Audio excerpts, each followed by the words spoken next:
Another day, another car na naman dumating. This Toyota Altis 2017. So, anong concern ni client? Gusto niya magpapalit ng speaker. Ano ilalagay nating speaker?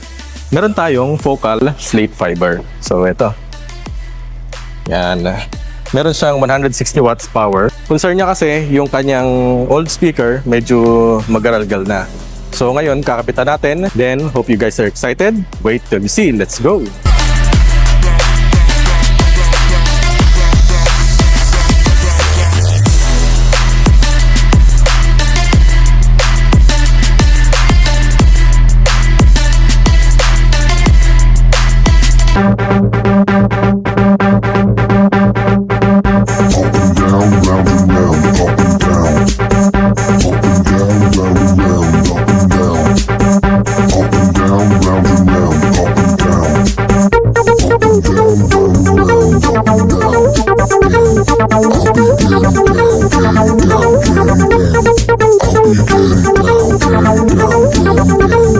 So guys, successful yung ginawa natin. So if you guys are interested in this item or services, just give us a message and let's make it happen. Thank you for watching and see you again next time.